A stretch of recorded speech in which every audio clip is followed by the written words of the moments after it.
Right, good evening, ladies and gentlemen. Very pleased to see you here on another hot evening here in Suffolk, in the west of Suffolk. We're very, very pleased to be here. Tim, just in case you don't know, I'll just make some introductions. We've got Steve Jupp on my left, who's the Deputy Chief Constable, and our two Inspector colleagues here, Danny Cooper on the far side and Kim Matt D in the middle. I always get those two confused, I don't know why. John Burns is kindly filming this evening so we can record it, and as soon as possible after the event's finished, then we will put it up on the website. We've got various officers at the back, and my two colleagues, as Sandra Bracken, who's in charge of communications for the Police and Crime Commission Office, and Anna Parkinson, who's going to take some notes. And the reason for that, ladies and gentlemen, because it's really useful, an integral part of what we're trying to do to record what questions that you raise. So the format for tonight, please, after we've had a few brief introductions and comments, is very much about you raising any issue you like. So please don't hang back. Some of you have been before, I know certainly will not hang back. And the reason it's important you say what you need to do is because if we are to make a difference to policing and try and customise it as best we can, we do need to hear from you. None of us have a monopoly on what's right or wrong, I can assure you of that. So just a couple of other comments I'd like to make. On your seat, there are a few bits of paper here. This one explains about the budget, the relationship between the Chief Constable and the PCC. Just to remind everybody, the Chief Constable is responsible for operational matters and is operationally independent. I'm in the privileged position, and I mean that, of being elected to represent all of you and putting the interests of Suffolk first. That's a primary role for me. But overall, the PCC has responsibility in charge of the budget, and I do have a confession to share with you. I'm deeply sorry and highly regrettable decision I had to make earlier this year about putting the council tax up by a rather large 6.8%. But I do need to explain that whilst the budget and the details are in here has increased from just under £122 million of yours and my money up to just over 125, because of all sorts of pressures, and I know the politicians ramble on about that, but it happens to be the case. Inflation, the various things, pension contributions, etc. There is a lot of budgetary pressure here in Suffolk, and had we not taken that decision, there would, I'm afraid, have been some pretty serious cutbacks. I did have proposals from the Chief to remove roads policing units, dog units and so on. Happily, we didn't have to do that. And had I put my foot down and said, no, I don't want that to happen, I'm sure you will all understand you have to live within your means. So that would have meant there had to have been reductions elsewhere. And I do need to impress on everybody, part of the challenge we have is compounded by the fact we have to live within our means, and it does mean trying to make choices and getting the balance right is not an easy job. And while Suffolk Constabulary is in the fortunate position, we are in the fortunate position as residents of Suffolk, that it has been rated as a good constabulary, I think, in every inspection for 3 years running. That doesn't mean that things are perfect, far from it. We're always looking to try and do better. I do want to also explain that I was very disappointed the Home Office, I was going to say they didn't listen to our submissions for getting a fairer funding formula. They might have listened, but they didn't do anything about it. And we had a meeting with the Minister. Steve was there, in Bury Police Station back in October. Sandra was there. We pressed the case as hard as we could that Suffolk needs a better settlement. We're going to keep on with that campaign. We need to ratchet up the pressure. Really be grateful if we could have more support from yourselves, talk to MPs and other people. The evidence in tonight's meeting will help us put the case forward. But I do want to share with you that I'm afraid our funding settlement is very low compared with other police areas. For example, if we were to have the same funding pro rata per head of the population as Norfolk, we would get £5 notes extra per person in Suffolk from the Home Office. That would give us another £3.5 million, and that could potentially give us an extra 70, 80 police officers or equivalent resources. That would make one hell of a difference. So first stage, we've got to keep the pressure on to try and do that. So that's the gloomy bit.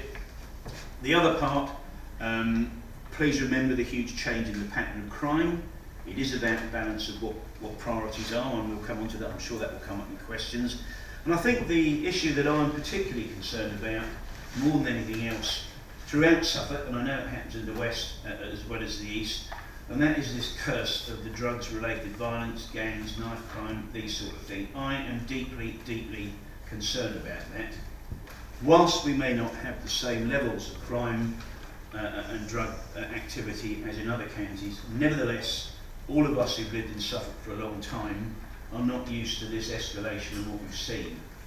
The causes are complicated. I do need to say we're not going to enforce or police our way out of these problems, because we've got to go right back to the beginning. What are the causes? And there are links to deprivation, lack of opportunity, making sure our young people get off to the right start in life. I've said before, no child is fundamentally born evil. Parents have jolly well got to shape up in some cases and take responsibility to bring their children up, knowing the difference between right and wrong. But we have to also deal with the here and now.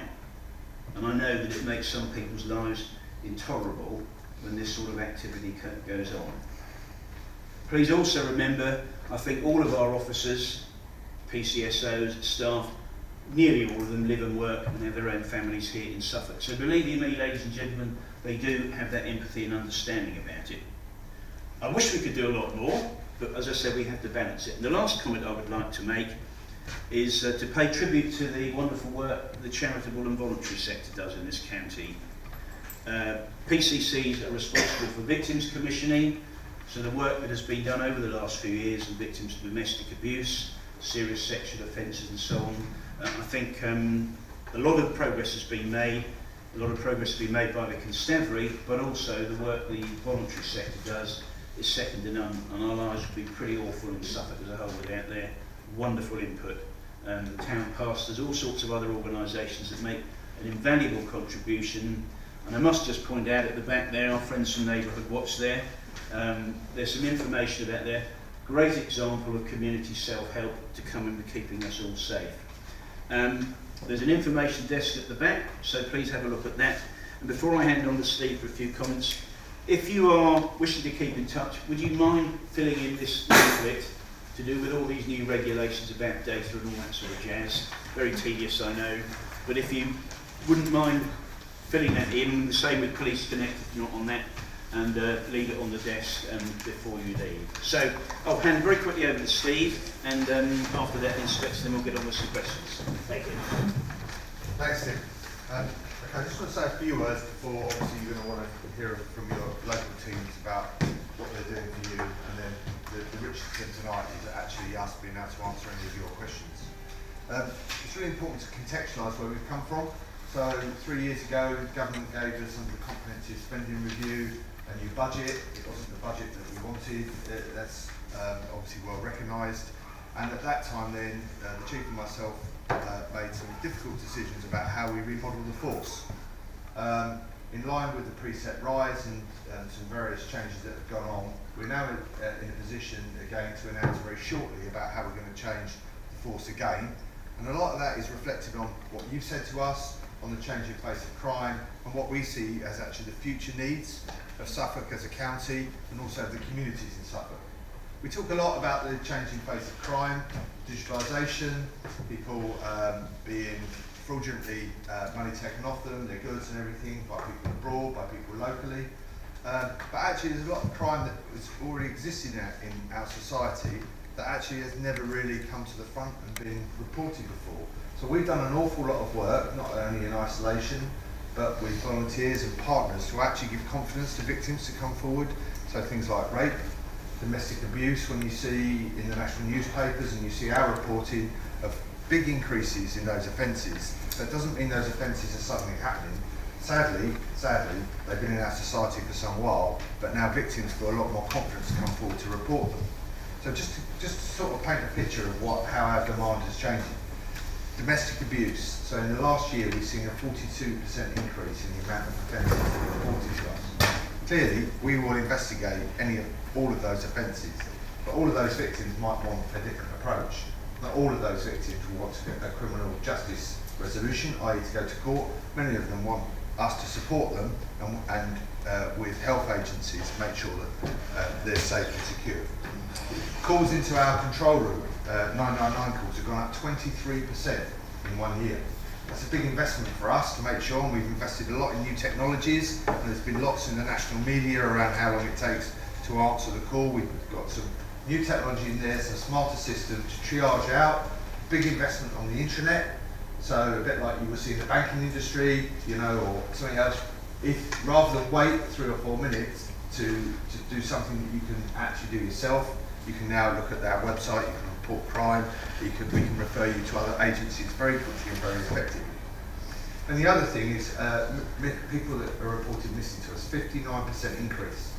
We spend an awful lot of time trying to support people that have gone missing, and whether that's young people, we have quite a number of young people that are rehoused into the county here that go missing quite regularly. Officers that you'll see around the room are deployed out of the county, predominantly back into the metropolitan areas to try and find these children who are vulnerable. But also dementia. Dementia is facing us as we recognise, you know, we're getting older as a society. If you look at the profile of Suffolk has a disproportionate profile of being an elderly county, and therefore we're spending a lot of time trying to support people. And Steve and I, who you'll meet in a minute, were talking earlier about some new schemes where we're trying to work with partners around dementia care to find people quickly and effectively so that officers can actually be doing what most of us would term as frontline policing. Having said all that, we are absolutely committed to local policing, and when we announce the new policing model shortly, you will see that neighbourhood policing is absolutely the bedrock of what we do. The Chief Constable and I are absolutely committed as well to ensuring that our force remains a proactive police force. So while all this demand comes in, we are working really hard, I can assure you, to make sure we can deal with it in a smart way to enable our staff to be out there arresting criminals and protecting people.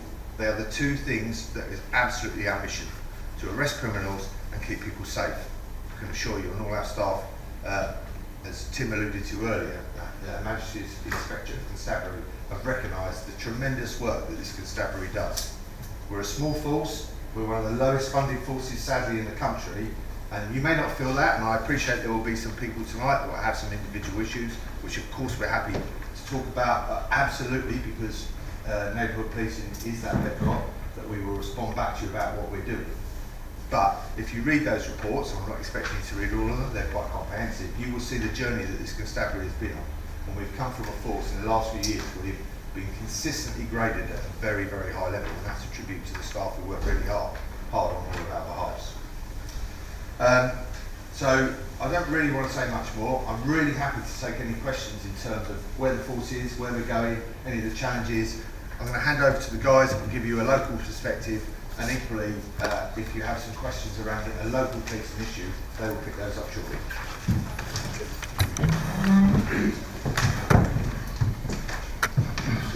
Hello everyone, my name's Danny Cooper and I'm the Locality Inspector for Haverhill.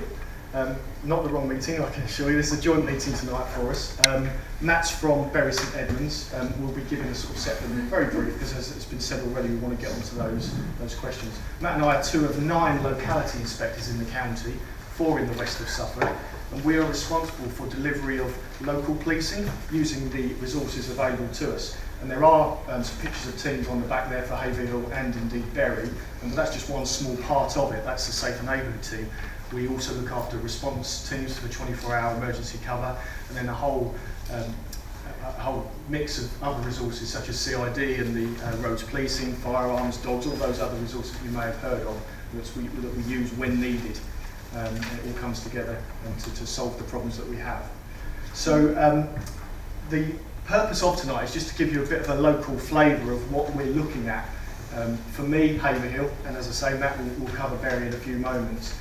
I think some of the issues will affect both of us anyway, both towns. And the first one I was going to talk about is drugs, specifically Class A drug dealing, and the issue around, you may have heard of county lines, so people coming from other cities and coming up and dealing their drugs in our communities. and the associated violence that can come with that, not to mention the harm from drugs themselves. So we use Operation Velocity to tackle that. It's a county-wide operation, and it's very much around, initially, the enforcement side. So we gather the community information, which is so important.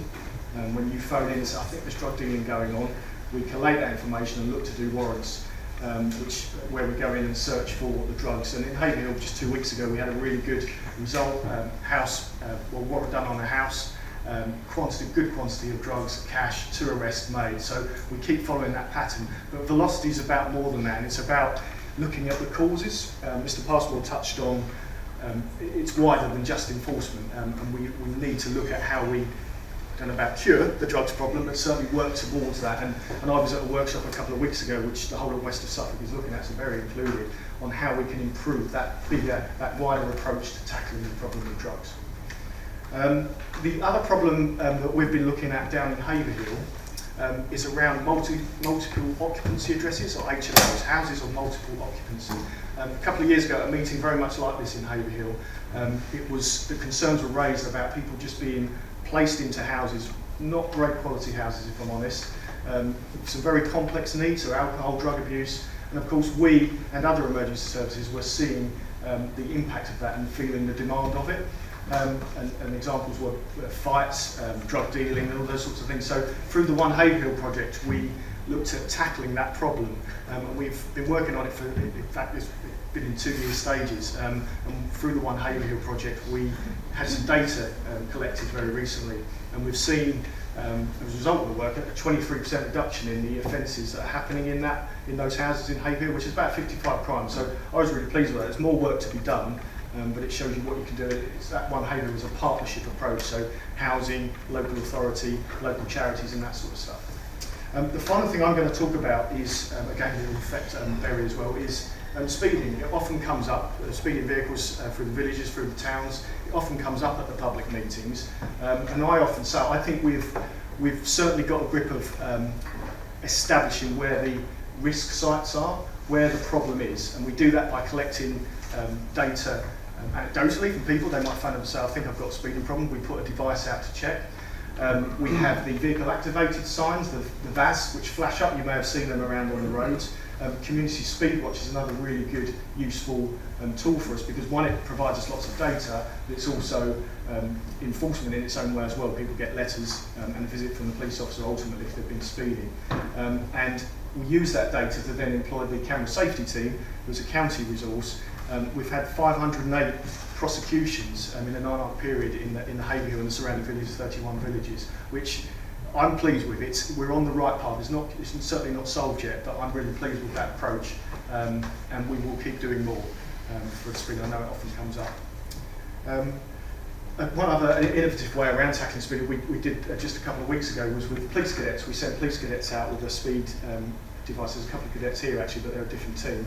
And rather than enforcement and tickets, we actually got the cadets to go and speak to the driver, and that was really impactful, and the driver didn't know where to look. So it's just another way of trying to tackle that problem we're looking at. So that's the Haverhill side of the thing. I'll hand over to Matt now so he can have a chat about Bury. Ladies and gentlemen, on that theme, very similar role to Danny, look after response officers based at Bury St Edmunds, also the Safe Neighbours team. They're primarily focused on demand reduction and problem solving. And what we've done very similar to Danny, looked at enforcement with drug activity, but we've also employed a lot of fairly recent legislation and looking at closure orders. We've actually closed 5 premises around the Bury St Edmunds area. So where drug activity is taking place, our proactive teams have gone there, executed warrants, but quite often there's the factual issues, antisocial behaviour with the activity at the premises, and by having the closure orders we're able to ensure that the people that were frequenting those properties aren't turning up and causing the issues. So that's under a closure order legislation which we've employed. We've also been really keen to use community protection notices, where sometimes people aren't straying into criminality, but they're committing antisocial behaviour. And for the Bury St Edmunds area, I think we're actually one of the force-wide leaders in terms of volume that we've created that places restrictions on people. I think we're sitting at 95 of these community protection notices. And basically, it's a tiered approach. We'll be aware of antisocial behaviour or a particular issues, someone causing a particular nuisance or disorder at a locality. They will be advised, they'll get a warning notice. If they breach that, the process is escalated. Eventually, they are served with a community protection notice. So if they breach that, they can be arrested, and we can put really tight conditions. And by and large, they've been phenomenally effective in Bury St Edmunds, and of the 95, probably very, very high 80s, people have complied with those. When the handful of people that have persisted, then we will seek a criminal behaviour order, which again gives us power of arrest, and ultimately people are taken to court. So there's 10 CBOs, criminal behaviour orders in place at the moment. 95 community protection notices for Bury. They can be used really creatively. A good example would be Morton Hall. Certainly last year, that was at its peak. We had big issues with what would be referred to as boy racers. We looked at a number of methods to address the problem. That included overt police activity by response officers, but also good engagement with our roads policing firearms operation units that gave attention.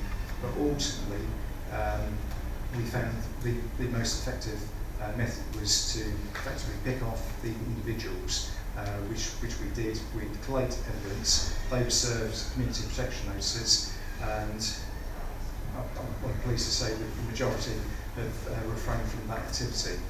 Where people did breach those, a good example would be one that was using a company works vehicle. We contacted the employers of that individual, and ultimately they took sort of measured action with that individual who subsequently stopped using that vehicle. So that was very effective problem solving.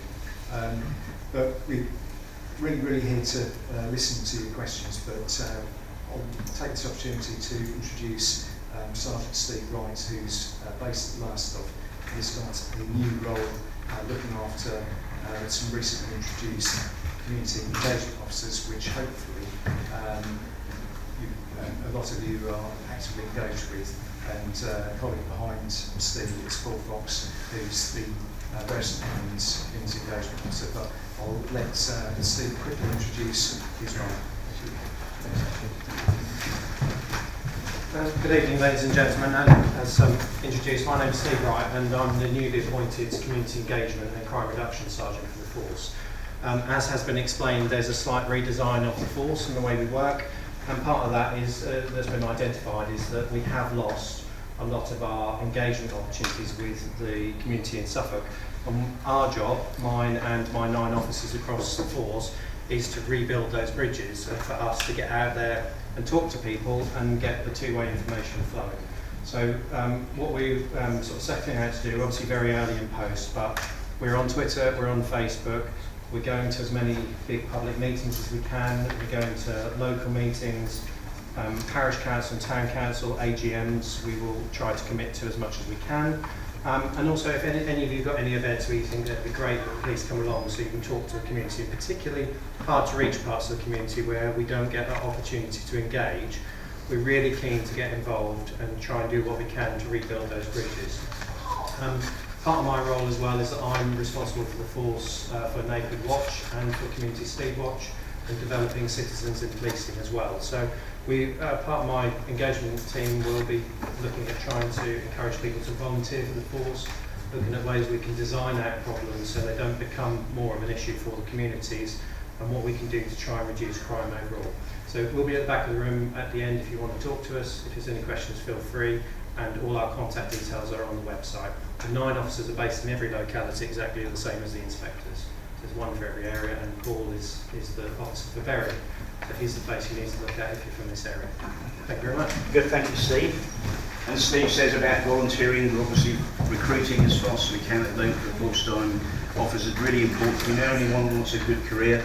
Policing's the one, so please sign up. So, right, now ladies and gentlemen, over to you. So who would like to ask the first question? Gentleman there. My name's my name's Pete Gaskin. I live down Wells Street. I've just looked through all your papers and just listened to what you've said. And the thing that sort of sticks out for me is that I'm not very clear on what the numbers for reported crime are, Right. and then what proportion of that is successful prosecutions, and whether you've actually got any money back through the proceeds of crime.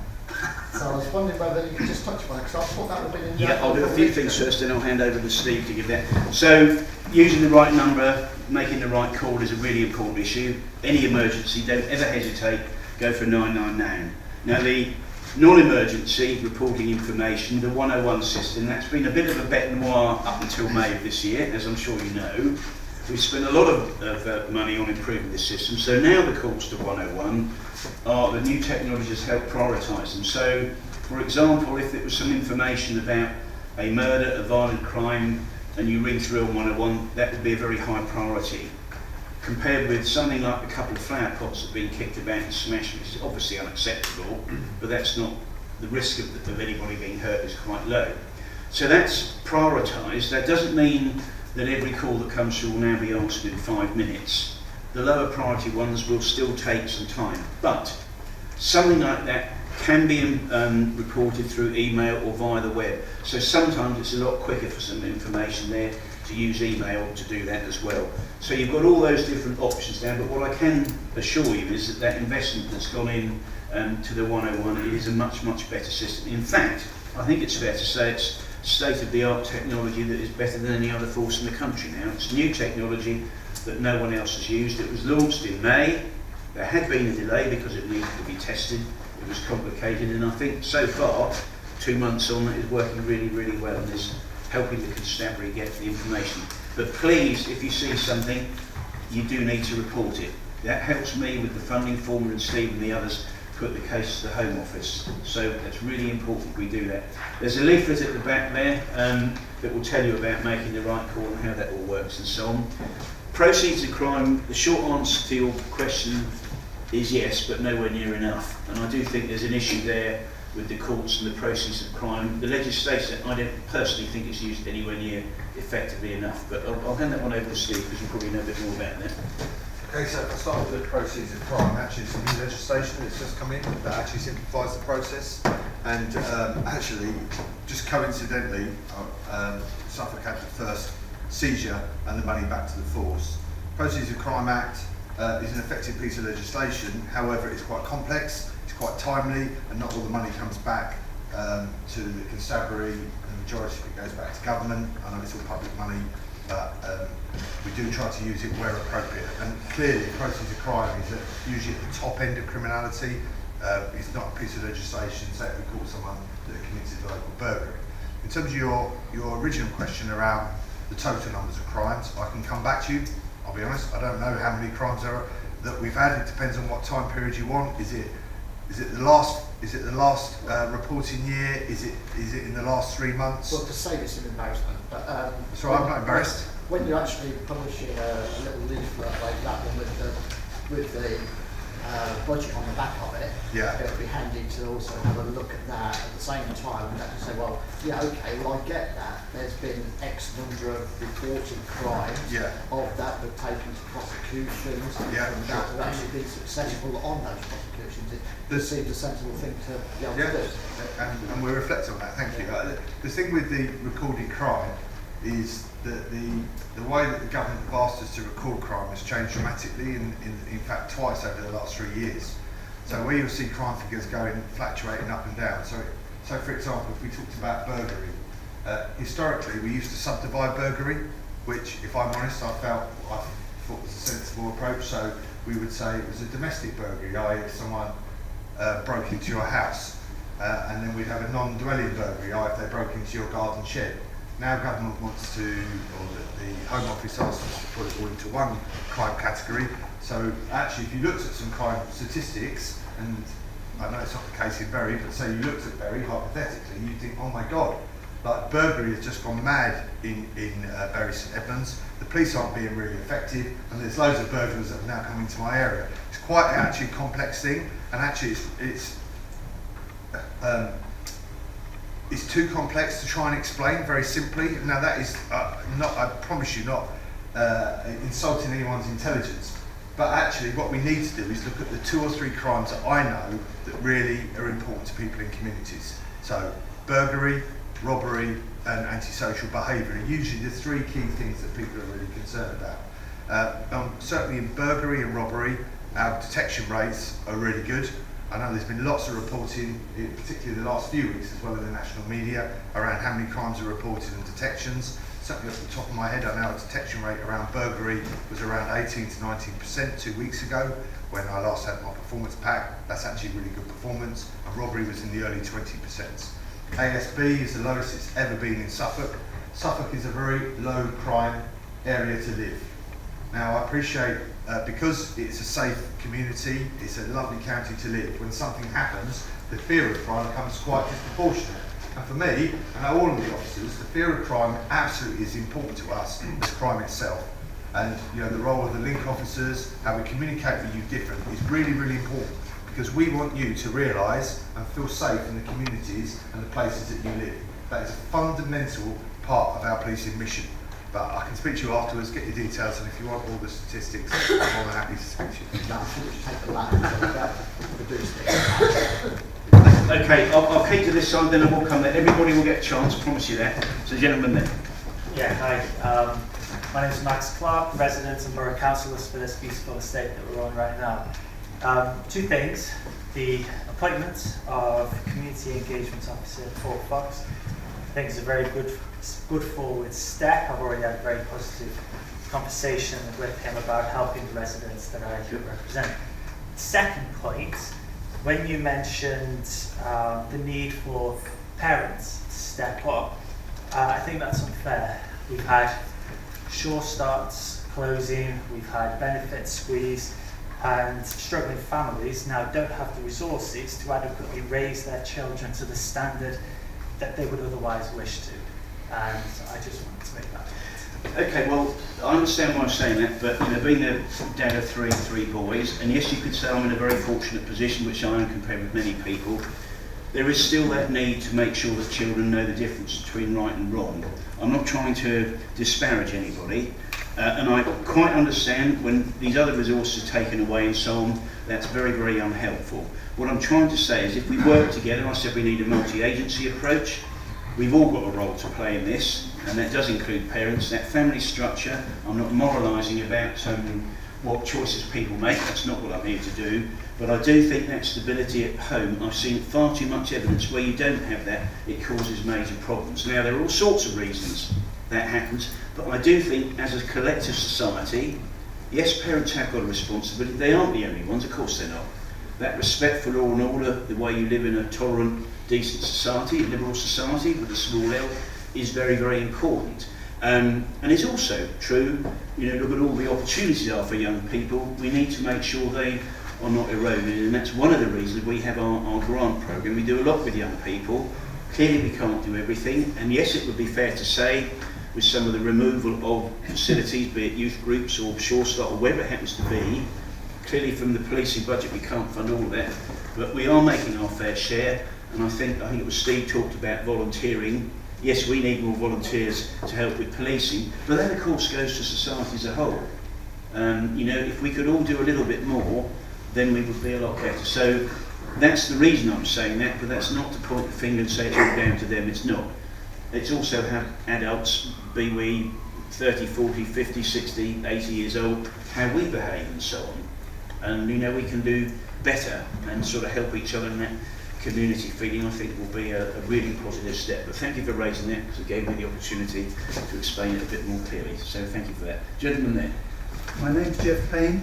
Can any plans be revealed of what you're going to do to stop car lights and lorry lights being out in the new season when the clocks change, because I'm sure that cars that are stopped because they're lights, the chances are you may well find the driver is also involved in something else.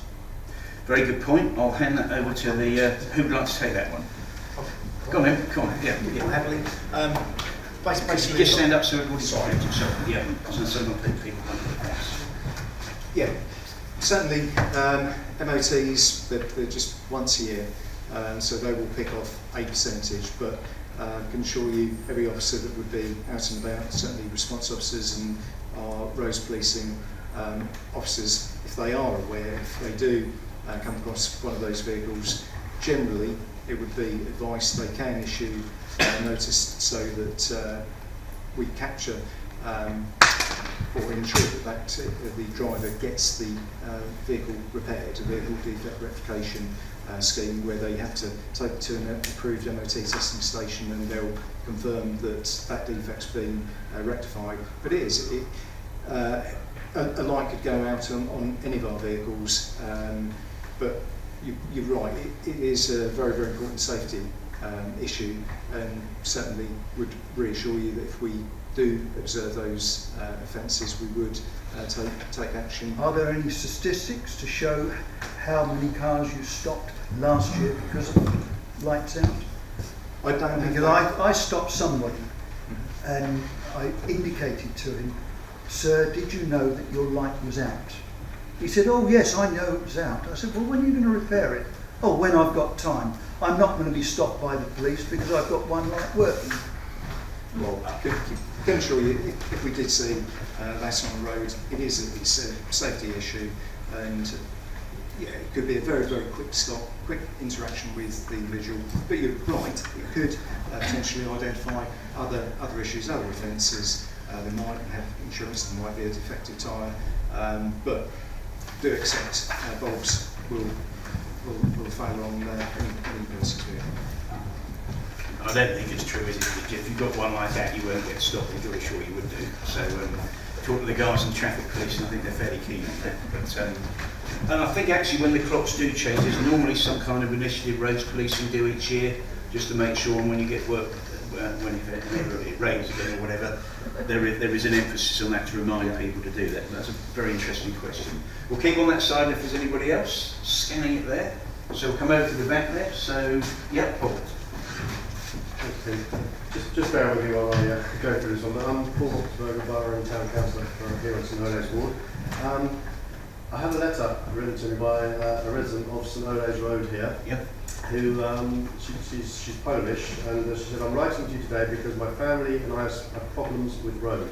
The cars drive too fast. When I go outside with my dog, I need to hold my dog tight because she likes to run, and I'm scared and cars will drive over her. It's scary to go over the roundabout because the cars drive so fast. I'm scared a car might drive over me. However, when deliveries are brought to someone's house, they drive as fast as the wind." So she's talking about the area that's on the roundabout near the shops there on there. So, from that, I actually posted in my Facebook group asking me further questions. Has anyone else got a problem? And it seems the whole estate are saying the same thing about speeding traffic. Now, I'm having been involved in road traffic for many years, from '89 to 2001. I think of loads of ways we could deal with that from a road construction point of view, but that's not going to happen. So, from a police point of view, how can we deal with this on the estate? And obviously Can I through the just town. say my bit before this is answered? Yeah. Yeah. That's related, that? Yeah, on It's the back related, of, yeah. well, on the back of that, there was a serious accident on the 9th of March, which you know because you came out of your friend's house just after the accident in Oaks Road. Yes. Yeah, there was a forensic collision investigation report sent to the police constable, and in that it states that the cars that were parked that are contrary to the highway code need to be looked at. I've done my jumping up and down. I have done all I can. I've got bollards out there. It's me. I hold my hands up. I'm the one who put bollards out there. I want people to be safe. I want people to be able to see.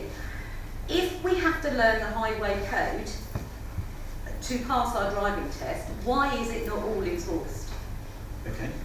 Also, there are 2 skid marks on over the top of Oaks Road that are about 15 metres long. Now, I've worked out that you have to approximately be doing 40 mile an hour to get 15 metre long skid marks. Why has nobody put... I mean, I asked at the accident, I wanted the cars that were there that caused the blockage for us to be able to see to pull out of the junction. I wanted tickets on those cars. I was told they can't. I've written to the Chief Constable since, and I have since had a reply, having written to him twice, my second letter not being as polite as my first. But, you know, if I write to the you, I expect you to answer me. I don't expect your secretary to. End of. So, you know, why is nothing being done about it? I've got a picture on my phone tonight of coming out. You can see jack shit coming out of there. Is somebody going to die before anything is done? Why is nobody putting parking tickets?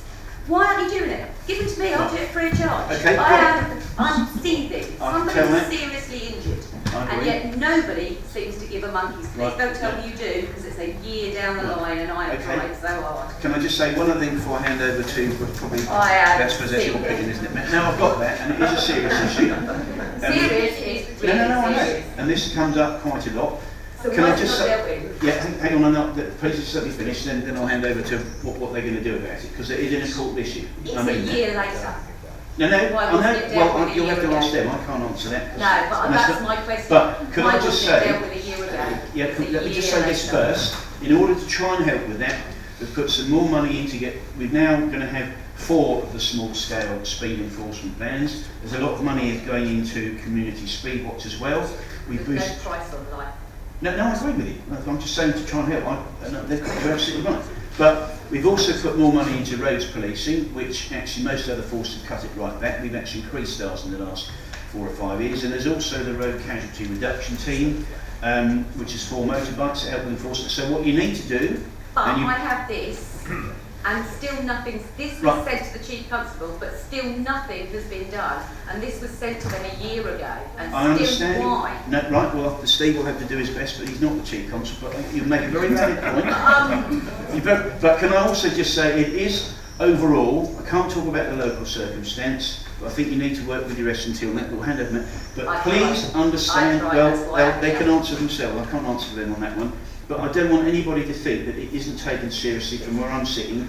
It hasn't helped you, I get that, and I'm sorry about that, and I'll apologise for that, because it isn't good enough. But just to reassure everybody, that is taken really seriously. Last year, the data is there, over 40,000 people stopped for speeding in Suffolk. 40,000. That's everywhere. Now, what about the local situation? What would you say, Matt? I'm going to pass that on, because that's your bit. Two points. With regard, starting with the broad speeding, you're doing the right thing. You come to the public meeting, raise the concerns. Once we're aware of a particular issue, we will liaise with our department marshal, and they've got access to some speed recording. We will actually do a site survey and assess the volume of traffic and the average speed, and once we've got that information, that would be assessed and a decision would be made if it's suitable for a speed camera van, or if it's something that a local safe navy team should follow that. We do have access to speed equipment locally on the It isn't just the speeding though, it's the parking. It has been made aware. I'll come on to that aspect as well, thank you. So we do have access to these speed equipment, so if it is confirmed that there is a recognised fine problem, appreciate what you're saying, we can look at speed enforcement. We also have community speed watch teams set up, and I think there's 6 or 7 across the Bury St Edmunds area. Very effective, where we get community volunteers that invest in their time and will have the speed equipment, and they will be able to record indexes, registration marks of the offending vehicles, and that information is captured and will generate letters, visual letters advising the drivers. If someone's driving at a particularly high speed, then that would trigger a different set of actions, and it may well be that the Safe Navy team would visit. Or if they've had a second or a third letter in a defined period of time, we would escalate that. So that's speeding. Also, at Bury St Edmunds, really lucky, we do have the Roads Policing Firearms Operation Unit based here. There's one at Marsham, but we're very lucky here. So they do go out and we do get a premium service for the Bury St Edmunds area, where they're sort of in and around the town. So going on to your specific issues about the junction, totally understand the concerns, and they're perfectly valid to raise. Junctions, you're spot on. Highway code is very, very clear. Sadly, we could go the length and breadth of the entire country. I'm sure I totally there will understand be that. a number of vehicles that will be But in contravened. places where there have been serious incidences, surely you should start there. I'm quite happy. Give me parking tickets. I'm quite happy to go round and put them on. And I've actually seen the report. I don't care if they know where I live either. I've actually been very, very fortunate to recently see the report. I think it was PC Jeff Cribb had written the report, and that I think it's could well be, yes. And the information there, I think, involved a Volvo had a particularly It did, yes. long bonnet, Yes. and that may or may not have played into. The driver of the Volvo was found not guilty, and the cars that were parked illegally via the highway code were found to be at fault for the accident. But it is recognised that if we've got vehicles obstructing the view, that is how accidents But can like I say, this is a year and a half later. Nothing's been done. I can assure you, the Safe Neighbour team have been tasked, they have been there, and they will continue to go to that They need to go location. tonight. I've got a picture tonight. They need to go tonight. They've got at least 3 tickets either side. Isn't it the simplest thing in the world to just go Yeah, do something? it is. You know, as you're passing and you're doing a scan of this. Can we road, just have one at a time, but you will all get a chance. I do understand your frustration. But you're doing the right thing. Where there is a defined issue, do raise it with the Safe Neighbour team, and we will, on this occasion, at face value, you might think we haven't been there. Be assured we have. But there have been no tickets on the cars, because if they had, those same cars wouldn't still be parked there. Because I know if I got a parking ticket, I wouldn't park in that same place. So there's been no parking tickets at all on those vehicles. Okay, so I think because you say that you've recorded some information about. I've got all the Brilliant. information So you want. I think what we need to do, Matt and I will catch up with you after the meeting, take the details, we will get someone assigned to come and see with you. I will make sure that some of our traffic officers patrol out this way before they go on to the. I've been told that. The last letter I had from Well, Chief I'm Constable. telling you now. Steve has said that. Right, so I've heard it. But I'm sorry, done? until I see actions, Well, all the talking Okay, isn't doing me any good, Okay. and it's not doing somebody's it life will be any done. favours You've either. heard it. I was going to carry on talking to you about some stuff I was going to do, Yeah. but if you don't want me to, I'll wait. Right, but it will be done, I promise you that, right? So you have to wait and see. Right, I'm going to keep following around with anyone else. Had you finished, Paul, with the... Well, it's just about speeding, obviously, yeah. Yeah, right, okay. What are we going to do Right. about it? Okay. Well, I was going through that. Yeah. Can you answer that for me? Oh, you asked Paul, yeah. Yeah. Well, Go on then. that's what I was saying. So I was telling you about what I was going to do about it. So we're going to... I'm listening. Right, well you didn't, because you said But you I've didn't believe listened me. to others that have told me what they Come on, let's see They've finish, done please. nothing. Otherwise we'll never get it. So afterwards, we'll sit down, we'll have a conversation with you and Paul. Paul's right. I mean, it's the first time I've been on this estate, and there is a lot of speed humps and roundabouts that are clearly not working. Yeah. So I'm guessing also that probably a lot of the people that are doing this live locally, because it's not the sort of place where one would drive through, is it? So it's about how we work together. We are absolutely the people that need to enforce this for you. That's our job. Absolutely, that's our role. So yeah. And you're right. There's children around. Yeah, we've heard about them. So it's clearly a big problem on this area, and that's our role to pick that up. So that's why I've told you that I will take responsibility for it. I'll have a chat with you afterwards. We'll get some details. We'll hook a meeting up. I will speak to some of the traffic guys. We'll gather. So if people have got intelligence for us, that's the beauty of volunteering. If you could give us places and times where it's happening, we can be effective. As that gentleman said there, why can't we go out? Well, because we want. The beauty of intelligence is going out when we know it's there, so we can be effective. Matt tells me that some of the officers have been out before and nothing was there. So that if people know when stuff's going on, we can go out, we can ticket people, we can educate people. It's about working together on the community here to make people that live here as well realise why it's important to you, that it's not safe, and how that we can enforce it, and then hopefully people can actually stop behaving in that way. So it will be done, that's a promise. I'm going to lay it back and I will come forward, right? Everybody will get a chance. Yeah, it's still about the speeding. I live on Oaks Road. I mean, I'm quite a young mum, but I've got young children that play out, and it is really dangerous. It's disgusting. They shoot them. And I mean, I'm not being funny. I know cars that have gone up there so fast that it echoes my windows. That's how bad it is. It's disgusting. It's so unsafe. And I've phoned the police, I've said about it, nothing's ever been done. No one ever wants to do it. Right, well we promised you, Steve has said that, and that's one of the reasons having these meetings here at first hand. I send my son over the park. Yeah, I do, sure, and that isn't good enough, and that will be put right, I promise you that. And one of the other things, ladies and gentlemen, if you find, for whatever reason, sometimes mistakes get made, alright, and certainly I'm not perfect, far from it, but if you do find that after a while you're not getting what you need, that is part of my role, you need to let me know, and we'll take... You mentioned the speed humps, I don't care about the speed humps. No, well, right, got it. I've seen it happens elsewhere, but the enforcement will be done. The reason I mentioned the speed humps is Paul, obviously from his previous role, spoke about actually working with the local authority about where you can try and design out speeding. And all I was saying is, driven for the first time onto your estate, I can see a lot of money's been spent and it's not been effective. So we need to step into that space. I'm guessing, my professional guess is, a lot of those are young men that are probably driving around. No, they're not. No.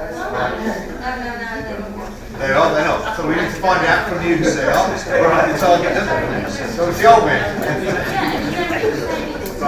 Right, we've promised, and it's all been recorded, so we can't get, it will be addressed. Please accept our word, it will be done, right? And if not, you'll have to harangue me again. Right, can we please, do you mind standing up because it's very difficult to hear? No, I just want... There's another place Policeman on the estate like there used to be. Sorry? We used to have a policeman on the estate. We used to go around and look at things. Apparently, but I don't know.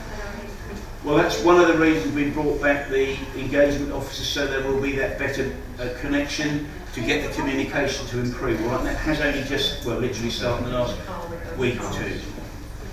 So we are trying to make sure that's put right, and I hope it works. We all want it to, all of us want it to work. But thank you very much for it. We just come forward, the lady here and the gentleman here, then I'll come back to you, sir. Yeah, please. Thank you. Thank you very much. Expensive. I don't want to seem that it's just councillors that are speaking. That's right. But I am Councillor Diane Hines, I'm Borough Ensign Councillor for Northgate Ward. There's a few things I just wanted to say. I think you have invested in 101, and I understand now why it doesn't always work, because sometimes if somebody wants to report something that's going on, isn't a major crime, they are obviously being triaged down. When people say to me, I gave up because the incident had gone, I always say it's still worth ringing up the following day and reporting it, because the police need the intelligence. Going on to another point, sometimes there's the public know what is wrong when you don't think it's wrong. And if I can give an example, we've had a caravan, and I've been battling with the police and the county council for something like 18 months. This caravan is an obstruction.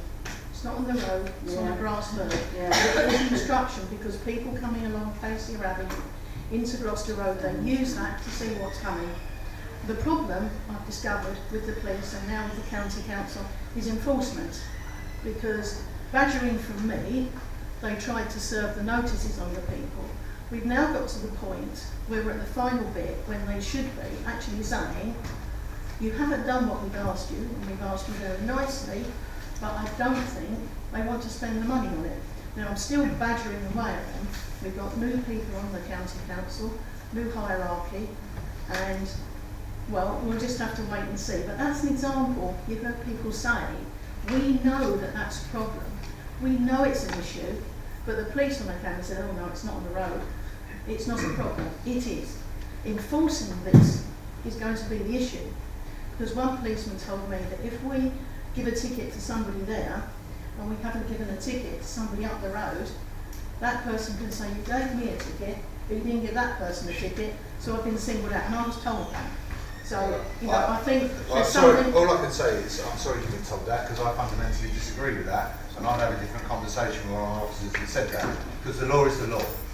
So we're there to enforce the law. Absolutely, you know, officers use their discretion and judgment, because the law ultimately is at the back end. So it's the last thing we want to do. Yeah, But if what I'm hearing tonight, there are examples where people aren't listening, aren't working with their community, aren't being respectful, then we'll enforce the law.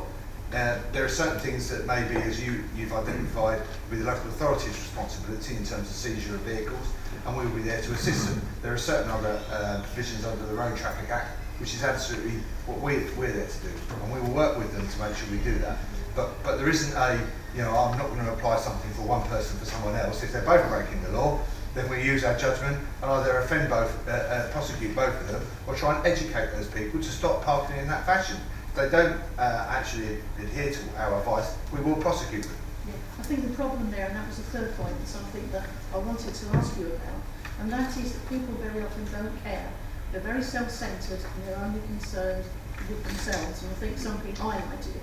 I think Mr. Payne highlighted it when he mentioned that he spoke to someone and tried to tell them about their light.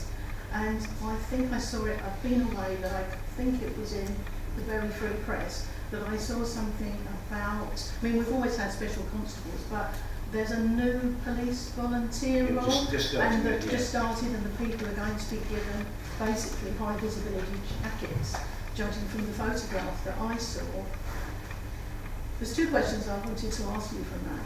And one is, please assure me that you aren't going to reduce the number of police officers, because we need our police officers maintained and increased. And I wouldn't like to think that the volunteers are going to be used by government to actually lessen the number of police officers. But also, if you're only giving them a jacket and you aren't giving them that extra visibility, by which I mean somebody in the uniform is the uniform that commands the respect. I don't think a high-vis jacket is. And sometimes the way people react to people today, to a simple question about, can you pick up your dog mess or anything quite simple, people would just say, who are you to tell me? So how are those volunteers going to be protected? Right, well, I can answer, Steve may want to add something to that. The point about the volunteers, it is not a substitute for the full-time uniformed officers. It is there as a supplement to add community examples, self-help.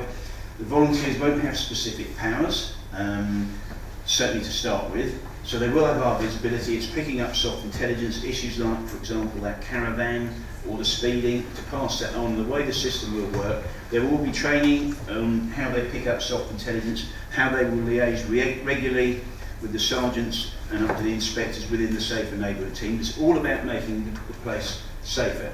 So that's for the one form of volunteer. We've only just launched that. There's a leaflet at the back there. We've got another very successful scheme like volunteers on horseback for the rural areas, and they handle in soft intelligence. The visibility they've got is obviously much better out on a horse, of course. But then don't forget, you mentioned special constables. They are also volunteers, but they are trained and have the same powers as full-time police officers. Again, they're not there to substitute for the full-time professional guys and girls. It's not about that. It's an additional resource. And no, there are not going to be any cuts in police numbers this year, or well, I can't tell you the following year because we haven't got there yet, but that's not the intention. As long as the budget goes where I expect it will be for the following year, there will not be reductions in police officers. That's not what's going to happen, all right? So I can rest assured on that. There will maybe other adjustments within the overall workforce. I'm not going to sit here and say it's all that. But certainly when it comes to officers, I think we'll find that the plans being developed, you will like those, and that will help. I don't know if you want to add anything to that. Yeah, Danny? if I could just add to that. Danny. As well as Havenhill, I look after Sudbury, and we ran a pilot for that scheme, local policing volunteers in Long Melford. Yeah. We've got 4 of those volunteers, and it's not about using them to enforce, and we've made that perfectly clear. I've sat on the interviews and we've made it clear it's on their guidance. The idea of that is whilst you're out and about, I don't know if you've heard of Street Watch before, it's a similar scheme but different. And yes, they have the tabard that they would wear, but they're very much asked to observe. If they see something, come and report it back. But it's more about helping to get that information. So what we have said, if there's a group of young people on there hanging around or something, and they seem like they want to talk, have a chat with them and see what they're telling you. and get to know people in the community. And then, if necessary, they can come and talk to us as well about what they've found. But it's certainly not an enforcement tool, and we make it quite clear it's not. The other good thing about that is they have access to the police station, the volunteers, so they come in and speak to the team, and that's the sort of thing we're trying to build up as opposed to enforcers, more enforcers out there. So it's just a working example. And it is, you mentioned about government, it's not a government initiative at all, that's what we're doing here separately, it's a Suffolk initiative, that one, just to rest assured on that. Right, and then it was you, and then the gentleman there, and then I can thank you. Thank you. I'm Councillor Kevin Hind, and I'm the Town Councillor for Risbygate Ward, which covers part of the town. What I'd like to take up is the issue that's already been raised about the parking. As you may doubt this know, the Town Council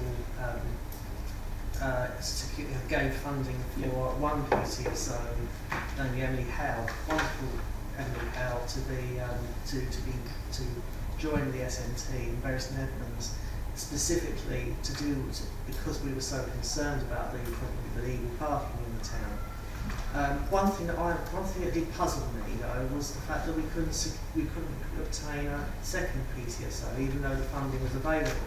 And the reason, as far as I understand the legal given for that, was because there was a problem with recruitment, and there was a problem with the number of candidates and various other problems. What I would say as well about illegal parking is that I do wonder how much of a priority it is for you, because it seems to me that one of the reasons people do it is because they know they can get away with it. And you know, we know that Ipswich Borough Council controls has responsibility for parking, and it's often we'll often hear this conversation in council elsewhere about decriminalisation of parking in Suffolk, and then one group of people is saying one thing, another group of people are saying another. You know, and I'd just like to know what is happening with that. Yeah. What stage are we at with it? Yeah. Do you think decriminalisation is a good idea, or do you think that police should continue to be responsible for it, and therefore is it just a question of resources? Thank you. Okay, yeah, I'll answer all of those. I'll tell you exactly, because I'm involved in the civil parking field, I'll tell you exactly what it is, and that is the only version. There is not 3 or 4 versions going around, because I've been deeply involved in it, so I can tell you exactly what it is.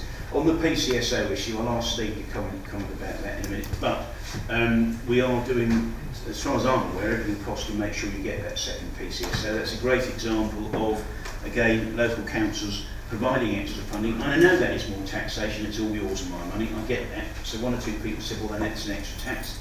Putting it bluntly, yes it is, because it's got to be paid for, absolutely. If we had more money centrally, I know it's still all public money, well, you'd have what you want, but we're not in that position. So from my point of view as a PCC, really grateful that Bury Town Council, Newmarket is doing it, and some others. So we've just got to make sure you get that recruitment. So I've been agitating for that, as I'm Steve Short will tell you. Now, parking. Right, Suffolk is one of 3 counties where parking enforcement is the sole responsibility of the police. Everywhere else in England and Wales it's done by the local authority, hence the term civil parking enforcement. In Suffolk, Ipswich Borough went for civil parking enforcement many years ago. The advantage of civil parking enforcement is that it should be self-funding, that the money by local authority wardens, if you like it, or enforcement officers, stays within the local authority. When it is a criminal offence, as it is in most of Suffolk at the moment, any tickets placed on it, the money goes straight to the government down in London. Probably 2 years ago, at last, and bear in mind I used to be leader of the Suffolk District Council, 2 years ago we got agreement from all the local authorities, the remaining ones, that was the County Council, the other 6 boroughs and districts, as well as ourselves in the constabulary, to move over to civil parking enforcement. In order to do that, you had to make sure that we came up with a scheme that would be self-financing, so it didn't have a net cost to the local taxpayer, the council taxpayer. In order to move that over, you have to make sure the traffic regulation orders are in place, and that means all the lines are clear on the road, the signage, everything else. Now, getting that put right, because frankly, you will all know areas where the lines are rubbed out, you can't enforce it if it's not right because it could be challenged.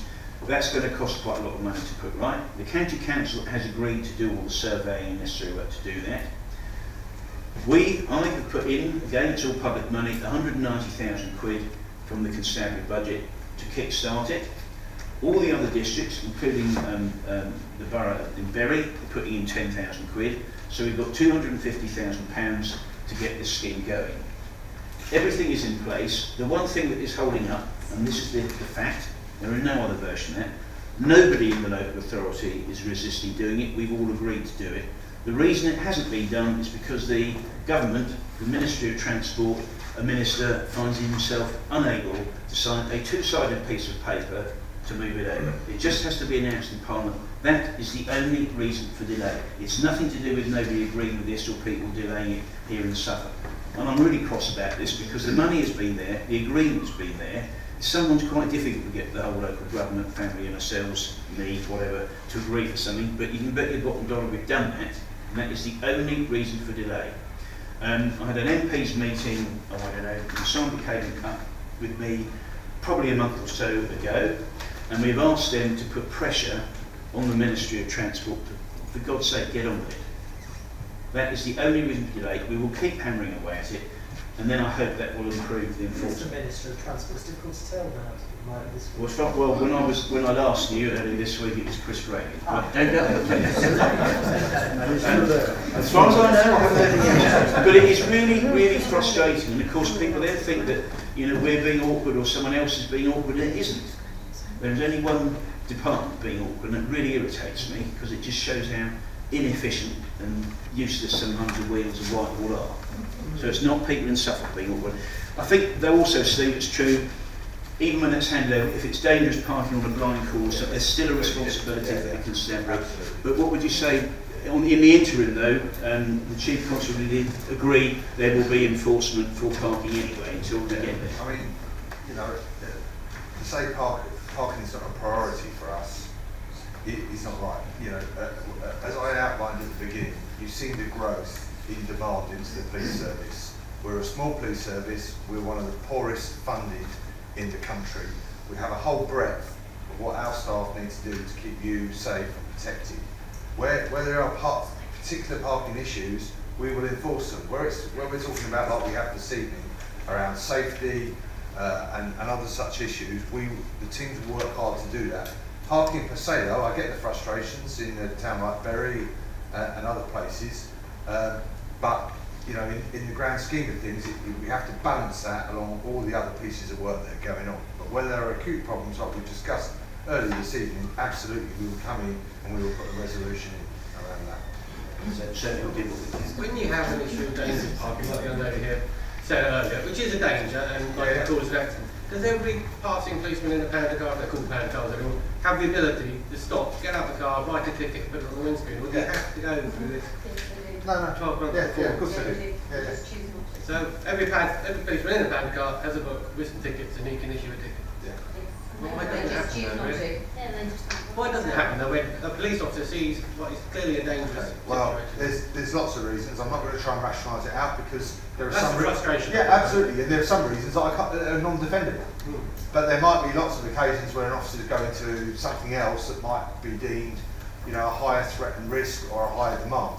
But this is, two or three things we've spoken about tonight. How we work together differently, engagement officers, volunteers working with people that know the problem, so we can use our resources elite, but what we need to do is use them really effectively. So when we know at certain times of the day or certain places that we think people are there, then in briefings, the inspectors can send the officers out there with a direct task, right, go out and ticket. That's your task today. Yeah, right now. Yeah, like the lady was saying, is this Well, kind of nice? Okay, well, we've now- seriously now- got the message. Yeah, we've got the tickets that we could do now. I'm serious. Yeah. Okay, well, look, we've got that, Steve, Matt, Danny, they will take that back. They get the frustration, I absolutely promise you that. And so do Can I I. follow up about parking, please? Okay, I was going to be that gentleman, I will allow you. Well, no, what if it's about the parking? It's about the parking. The crunch of the matter is there are too many cars and there are not enough parking spaces, either in the town or around the estates. Any development that we make nowadays, there is not sufficient parking spaces and people get desperate. They have an appointment at X or an appointment at Y. They run out of time. Where do they put their car? And I think that's one of the crutches of the matter, lack of parking space. Families have 3 or 4 cars now, whereas historically they may have 1. Absolutely. Well, I think if you go back several years, I remember in Stowmarket, the estate was designed about 15, 20 years ago. You weren't allowed more than 1.5 car parking places. Well, that was a bonkers decision. Absolutely crazy. That has actually caused problems at Cedars Park when you get emergency vehicles or rubbish carts trying to get up there because they park all over the place. So it isn't just here, but I agree, the trouble is that's obviously not a police issue. No, We've got, and that's why we have to act but together. That's the root of the problem. It is a big cause, I would agree with that. This gentleman, is it about parking? Yes. Well, very, very brief, because it's not fair on this gentleman here. Is there anything else to add to parking we haven't heard before? Yeah, I can help you actually. Right, well, that's what we like that. Whether I agree with having a police and crime commissioner is not what I'm after here. But when you were elected into your role, there was a report on your priorities in the local paper. Yeah. And one of those priorities was very, very low, and it was reported that you would not be prioritising parking enforcement from the constabulary perspective. So people in Bury St Edmunds at this moment in time, if you go down Bell Street, you've got your residence parking, and everybody knows that if you go on a double yellow line, you're not going to get nicked. And if you go into Dover Street, where McDonald's is, there's a pedestrianised area there, people park in there, it's now a drive-through McDonald's. It's purely because the message has got out there is that you won't get nicked.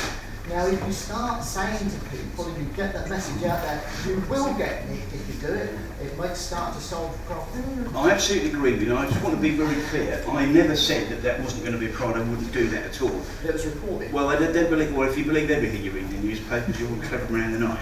But that's the word on the street. Yeah, well, then we'll have to dispel that. So we've got a communication issue there. But I do get fed up with people. It is a matter of balance of choice, and I think Steve's alluded to that. That's all I would have been trying to say. I can't remember the precise time, but it's not to say it's not a priority. I often get told in the office, why is everything a priority, actually? And the reason that is because that's what you want. So I am trying to do that, but it is balance of resources. But just to add, is that when you talk to the local parking enforcers from the borough council, is that they are waiting for the training still, for the new officers to come in, and they're still waiting for the order, which you've already explained. Now, so there's been a hiatus now since the start of your role. Well, that's an unfortunate coincidence, but if I wasn't serious about parking, I wouldn't be nagging MPs in the Ministry of Transport to get the damn thing signed. Yeah, but the perception still that you're giving me at this meeting is that, yes, you're interested in it, but you're deflecting it somewhere else.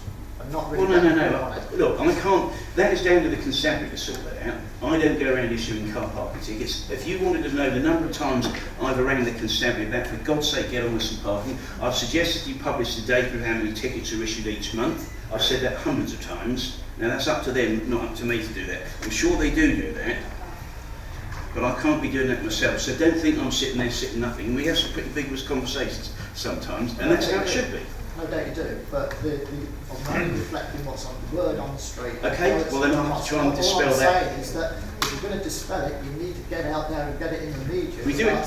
Is that you're going to take it seriously. And some randomised enforcement, one day, next day, and then leave it for a few days or different times of the day.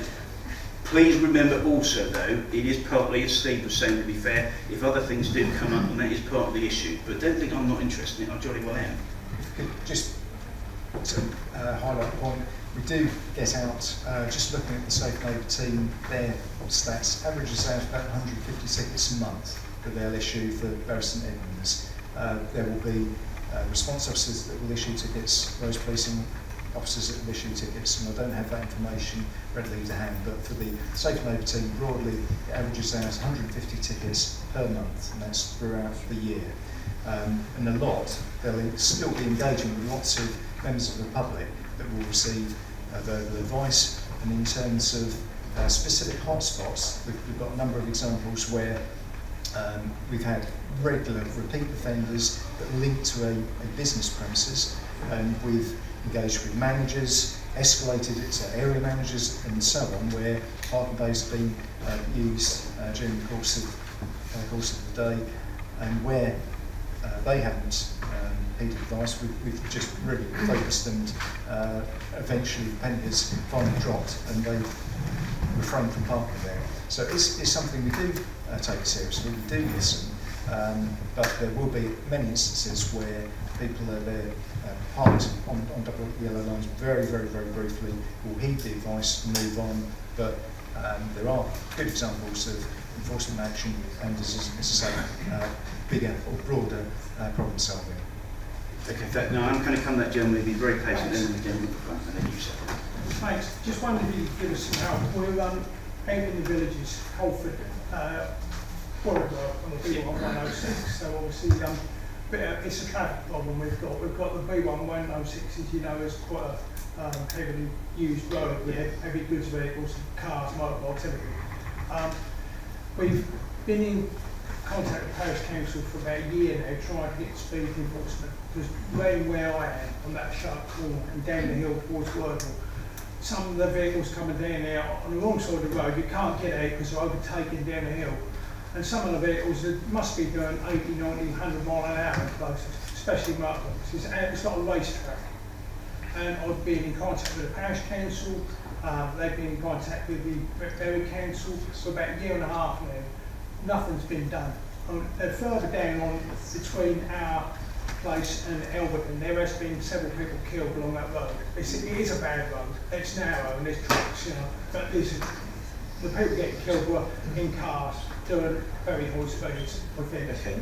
And what I'm trying to get some help on is maybe one of your officers could come and see us and we could point out the places, because it's going to happen, somebody's going to get killed. And only yesterday I tried to get out of our drive and there was a car coming down the hill, overtaken, and you know, I've even tried to drive in my drive and been overtaken and signalling in ample time and turning right, and a car's overtaken me at 70 mile an hour. It's like a racetrack.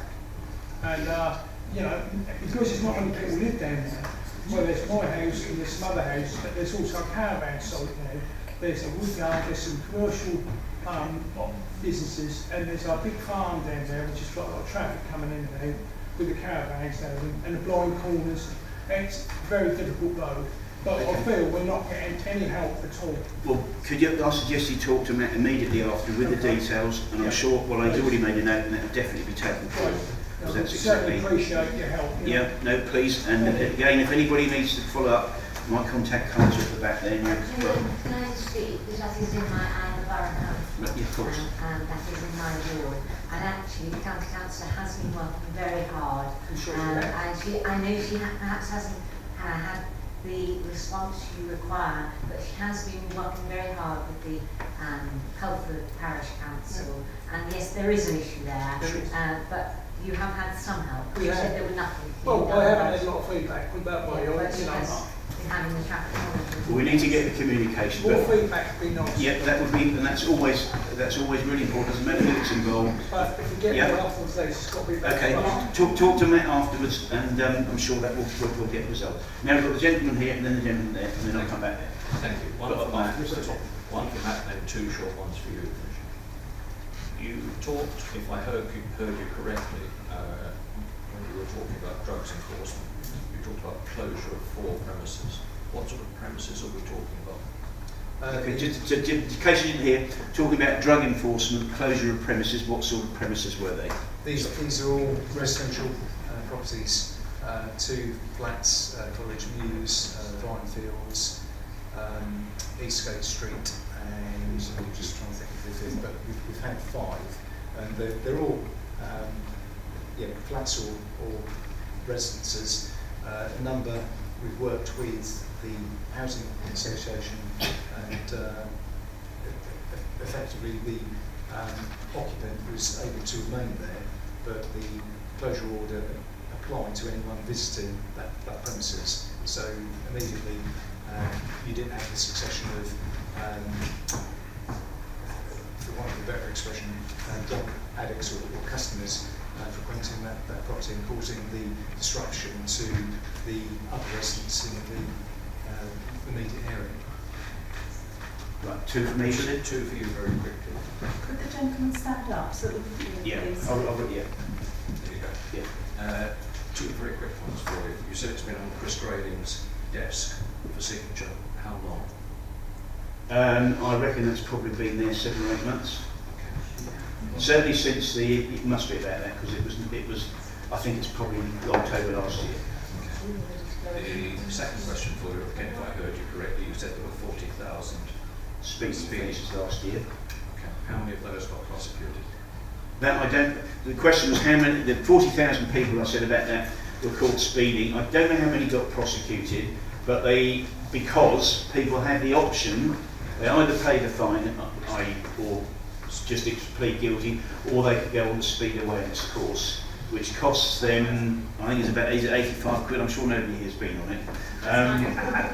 But that means you don't then have the points on your licence. But I think it's once every 3. You can only allowed to do that once every 3 years. Okay, so quite a lot of people, and I know I'm not avoiding the issue, but there are quite a lot of people who do opt for that option. But there are some nutcases who actually go at 100 miles an hour and so on. They're prosecuted. They don't get the option to go on a speed awareness course.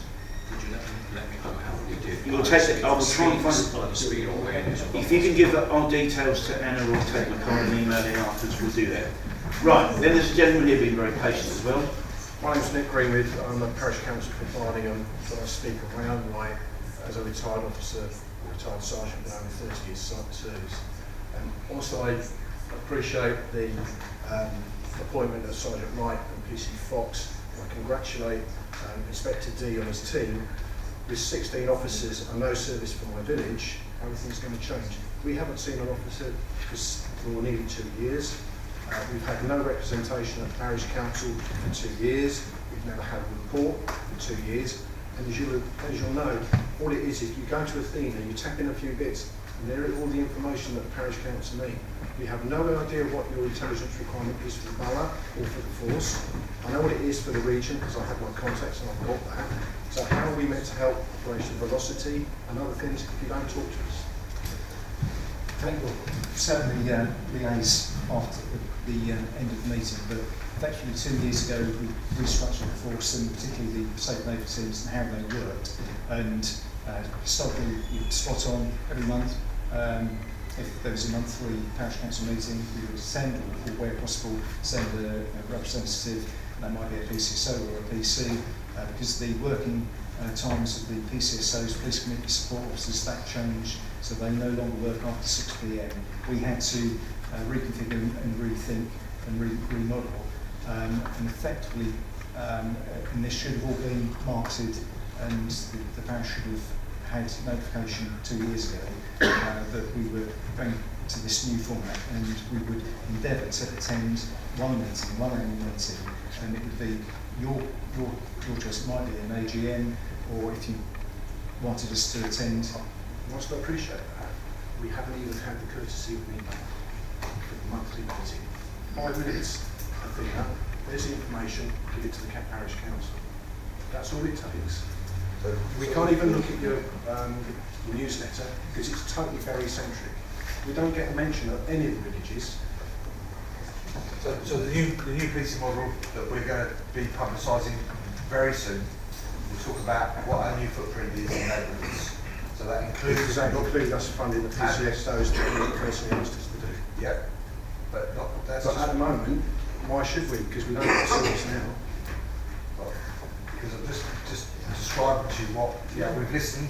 Part of these events and other events is about us coming out, listening, and as a result of that, we spend a lot of time, as a former officer, you know how much detail we'd have to put into remodelling the force, understanding the demand, understanding the complexity, and the new model is all around that. In terms of match funding PCSOs, it's a different way of getting revenue, but equally giving you someone that can work locally with you, either in Bury itself on a specific parking issue, or what your village issues are. My point is, Bury, with all their problems that we've been hearing about tonight, have got a team of 16, and now they're getting 2 more PCSOs. We don't even get one. Yeah, but what I'm saying to you is, just wait till we announce the new model, which I can't for legal reasons. No, I would appreciate I went through and three you will see completely a different way that we're going to go and tackle neighbourhoods. And very much as I said at the outset, I want us to continue with proactivity. It's about working, understanding where intelligence is, whether that's about criminality, whether it's about parking, whether it's about people with vehicles or whatever it is. It's about us gathering intelligence, using different people, volunteers in a different way, and making sure that we do enforcement. And that's why we put the officers back. The intelligence is there for you. That's what I'm You saying. tell me there's someone there that you can engage with. Yeah. Right. Because if you look at the website, we've got apparently 3 sexual offences in 3 locations in the village. The villagers go, have we got a problem? Yeah. Yeah. And we will be doing That's that. I can reassure you, we will be doing that. That's the whole point of us remodelling the force. And will this announcement be made on how will this be announced? Very shortly. Very shortly. Come on, but if you would appreciate, we're a small force, but there's a lot of colleagues that work with us. I need to stand up in front of my force, tell them what we're doing first, communicate with that. Then we're gonna do bespoke messages out to parishes and councillors, and at the same time we will do an announcement in the press so that everyone will understand what we're doing. Comment. I really don't know if this is going to help, but I'm going to bring in Neighbourhood Watch here. So for about 8 years now, I've been the coordinator for Bradford Combustible Stanleyfield.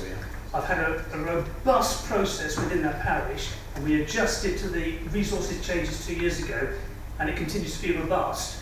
And for the parish, I used to report on all the villages down the A134 South Corridor, I call it, so from Nedden down to my parish. And because of that, the chairman of SNWA asked me if I would take on one of these 5 areas that the whole Berry reporting has been split up into. One is Bury St Edmunds and South Town, and then all our villages fall within one of 4 other areas. So I've taken off on one area now. I've engaged, I know there's 1 or 2 big parish councils here, but I've engaged now all 6 parish councils. The response from them has been really positive. They want to be really more integrated now. I'm working really well with our CEO, DC Paul Fox. So in your area, wherever that is, in your area, you will have scheme coordinators in your villages. They'll all be doing different things. There's one, and I'm trying to start another one. Well, the chairman of SNWA would love somebody in your area to take over the coordination of the coordinators, But we've got to make it easy for you to have that information. I get the message there, and I quite understand. And that is something, when these new newsletters there that can be downloaded, we have all reviewed them, because they are too big in general. Yeah, but it won't be. Right. All right. You just have a bit of faith in that, not afraid. But thank you for raising that. Now, you've already had a go. Is that related to that? Because I think there's a question at the back. It is, but okay, I'll then come I'll come later back. on if you want. Well, if it's directly, if it's very brief, then because we don't want to keep doing the subject and we're getting near to the end. Yeah, okay then. My sole concern with the discussion is the feasibility of actually physically getting out to a parish council and all the other bits. So I work as a public rights awareness for the Cambridge County Council. I look after 101 parishes. Yeah. Could never do it, and I suspect you could never do it either. No. And I was going to just touch on to the community engagement. Right. Work at the back there is that even in that there is talk about going out and to parish councils. Now, for me, is that there are smarter ways of engaging people, like this forum here, is that people will not understand the difference between the Highways Act and the Road Traffic Offence Act.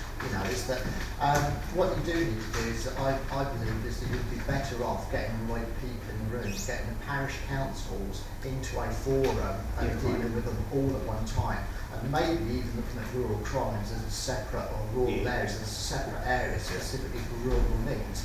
It tackles some of the specific rural crimes that you're actually doing.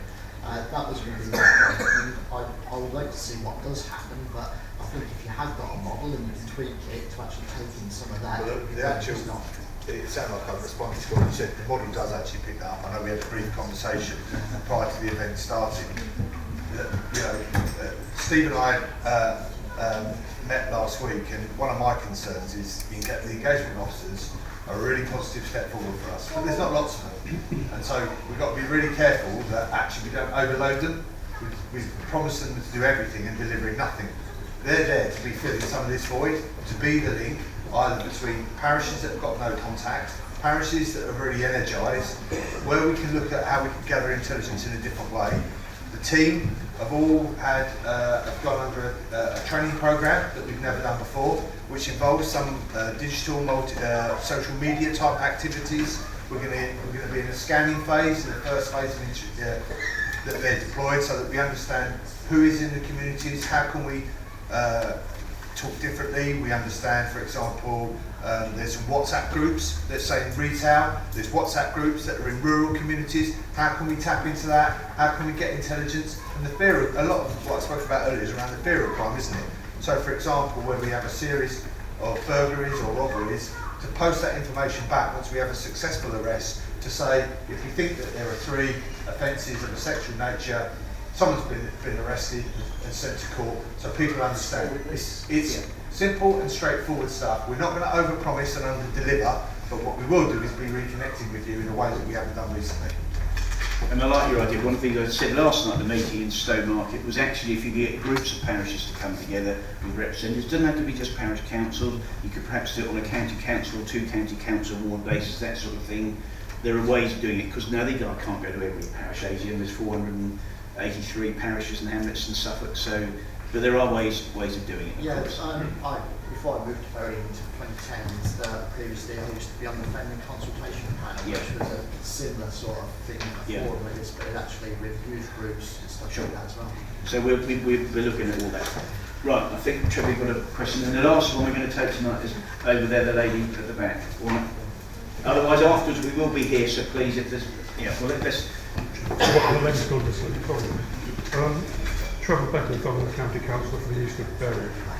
Following on from what the Assistant Chief Constable said when he referred to fear of crime, he's mentioned it 2 or 3 times tonight, but I get quite a few comments sent to myself. People fear of crime, and it's predominantly people who work in the nighttime economy. People working in the late night venues in town walk home to the residential areas in pitch darkness.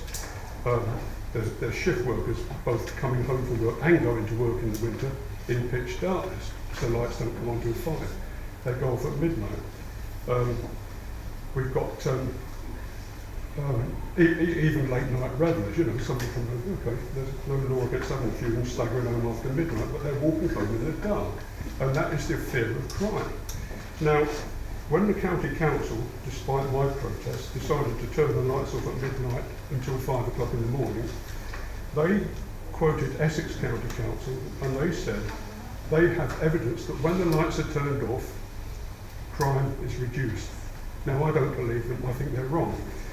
Now, you've had a couple of serious incidents in Ipswich where the lights have just been put back on in the specific areas. I've had 2 nasty incidents on Moorn Hall last week, and thanks to Paul Fox, the lights are going to go on for 2 weeks in that area. Now, the lights are also left on in town centres, in vulnerable areas, near care homes, near hospitals, near doctor surgeries. It doesn't make sense. Why don't you turn them off in the town centre if you want to make people safer? Why don't you turn them off by hospital? Now, the point I'm trying to make is, I think the County Council got it wrong. The fact that the police ask for the lights to stay on when there's been a serious incident suggests you think it's wrong as well. Why don't you say something to the County Council forcefully to back up what a lot of us are saying? And I know it's going to divide opinion, because you've got the people who want to see the night sky and all the rest of it. I'm more concerned with people that are out after dark, who don't have, who have to be because it's their job, who should get home safely without the fear. I'll get Steve. I think you make a very good point there. I think that needs to be down. You need some evidence. I'm fairly neutral on this. I'm not sitting on the fence about it. That's not my style. But I think that's perfectly true in Ipswich at the Nacton Road and that area where that awful stabbing and murder the other week. Yet all the lights are put on that state because it reassured people. And I can tell you they're going to stay on. There is no time period. They're going to stay on for as long as we can see. Which supports the argument, doesn't it? And I agree with you there. And I think sometimes I think there's probably mixed views in the consent. Some people say yes or no, but I think you need to look at the local context. And if these guys, I will support whatever these guys suggest on that, because it's about the perception. So I don't know if anybody. Well, I haven't seen any research one way or the other.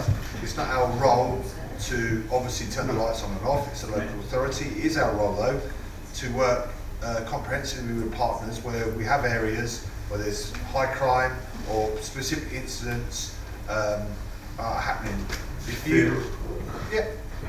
absolutely, the fear of crime is really, really important. You know, our role is to make people realise actually there isn't a lot of criminality. Now, whether that is through education, through engagement, through working with partners around making sure that the environment is good and safe, whether that's lighting, whether it's vegetation, whether it's walls, it's a whole plethora of stuff. We play a part in that, and if we can, constructively, and people have concerns, then write to us and we will engage with local partners and say we feel that this is a local issue that we want to support. Yeah. So there's no fixed policy, we're not, or we will. We look at the current. Now there's the lady at the back. Talking about street lights. Right. The back of ours up the road is always on. The one near my husband's garage, that's on. The one the other side isn't. And the other day, one of our neighbours, she's on her own with her son, and her car was smashed in. All the windows were smashed in. The police was like, okay, the police went, but that's not our police to be on. I was in the They've car. got- I used to work. Well- I used to work till 2 o'clock in the morning, and I used to hate coming home. Okay. That's pitch black. Well, if you talk to your, get hold to the county council, but also liaise with Matt or the engagement officer, we'll see what we But can. that need to be sorted before they. No, I do understand, but that's the way it has to be done, because it's obviously not the police. I'm decision we're worried, on. I mean, Yeah. we go to football and Okay, well, when come- we used to go away, pitch black, Right. I used to be petrified. Let's have some details afterwards if you don't, and then we can deal with it. All right, Paul, it's fair that you, yeah, because I know someone else said 3 or 4 days. All right, but I didn't cut you off. Sorry. Okay, it was, I know you spoke to Becky today about a couple of incidents, but it's the whole principle I just wanted to discuss with you. Twice this week, unfortunately, I've been involved in crime, not me involved in it, but I had to report it. And which is good news. But twice. One was a 999 call, where a lady was clearly being beaten up by someone, and if you listen to the call, you'll hear I'll get a bit irate because this poor girl's being beaten up, and the lady on the end of the phone was saying to me, "What's your name? What's your phone number? And what's the address this is happening? And you know, what's your inside leg measurement?" Yeah, all these details she was taking off me. Like, and I said, "For Christ's sake, there's a woman being beaten up. Just get a car there, and I'll tell you afterwards."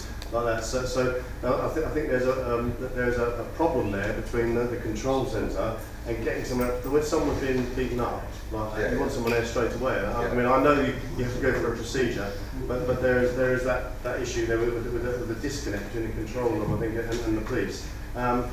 Because it was near where I lived, I watched. No one turned up. So, and they ended up, it was a Polish shop in Risbygate Street, and they closed the shop, and they went home, and I have no idea. If you give me the details afterwards, Yeah. I'll review it. Okay, but it's the actual process there. And then the second one was when I had to go dial 101. I'm always telling my people if it's not urgent to dial 101. I was on hold good 20 minutes, just on hold with this new system. You know, eventually got through, and the guy actually said to me, "Someone will be there in a minute." So I stood there for an hour and a half, waiting, and they didn't turn up. So there's obviously some sort of disconnect between the control room and the police officer on the ground, and I just think that needs to be addressed because people won't bother. People won't bother phoning up. But we're providing a bad service, Yeah. and that's not what we're about. Yeah. Absolutely, I'll look into that. I promise you. Give us the details. I mean, occasionally it's not an excuse, mistakes happen, but if we don't hear about them, they won't get put right. And everybody up here, anything like that is pretty serious actually, and I know Steve and the guys will look at that very, very carefully because we need to know something to make sure it doesn't happen again. As simple as that. So, right, I'm going to take the last question. I really am going to make that the last one actually, and then we'll have to do it afterwards because we're supposed to finish at 8:30. And well, change the topic. Back to something you said very early on about the settlement. Yeah. And you said, I think, that if we got the same deal as Norfolk would be an extra £3.5 million. That's right. What can you tell us about why Norfolk get a better deal than we do? I'll be as brief as I can. The funding formula at the moment is like 6 quadratic functions all rolled into one, so I'm not hoping the hell of understanding it. It's historic, and yes, you can blame politicians for that, but it would be perfectly fair to say it's government of all complexion because this goes back, I think, over 20 years. It has not recognised the change in society, the change in the types of crime, and all these sorts of issues. It's a very, very complicated formula. And it just so happens that we are almost at the bottom of the pile. Suffolk has, I think, the second or third highest proportion of the police budget comes direct from the council taxpayer. We all pay in Suffolk about 43% of the police budget. Go to Merseyside just to show the discrepancy, nothing against these guys up there. I think it's only something like 18% or less. Surrey, where they're all very wealthy, of course, that's about 50%. They contribute, but the discrepancy is ridiculous. You've got the highest caseload in Suffolk, they haven't taken account of that, 150 cases per officer per year. Norfolk, who gets £5 more per year, that's where the £3.5 million comes from, they've only got a caseload of 132. There is no rational reason for us to have the fag end of it and thinking we're all a bunch of country bumpkins and yokels that we don't deserve a better funding formula. So we're all doing what we can to do it. Our short answer to your question, there is no logic, there is no rationale. We have got to get the Home Office to change the way the funding formula is done, because that is causing some of the frustration here. And I'm sorry to say it's about resources. Yes, it is about resources, and there's no point pretending otherwise. It just doesn't help. So if we can find at least to get to that level, the same as Norfolk, that would actually make a heck of a difference here in Suffolk. I mean, this come up. This is the last public meeting of the series this year, and that's come up at every meeting. So we're going to keep banging on about it. But if you can harangue your MPs, anybody else you know, harangue me with any information you like, because we can use that to put forward the case to the Home Office. You've got a chance, not for the coming year, but the comprehensive spending review. They've said they want good information. Well, they've had a heck of a lot. We'll give them some more. And it needs to be on the base, if we had that extra money, what would you do with it? So it could be 70, 80 officers, it could be 50 officers plus whatever else it is, but so it would make a difference. So that's what we've got to do. It's going to be a long old haul, but we mustn't give up on that. I'm certainly not going to give up. Sorry, just make a point. Yeah. The self-same thing happens with education. Yeah. Suffolk's at the bottom of the pile when it comes to funding. Yeah. And it's wrong. Health as well. Everything. You look at investment in the road network. This year from Highways England, there's nothing of any consequence, no major investment in Suffolk whatsoever. I'll take a sporting bet with you, health includes now. Well, you may. Right, ladies and gentlemen, thank you very, very much for your attendance. It's been a really, really good meeting. Thank you to John for filming it all, and everybody who's turned up and your questions. So, there's the information. Yes.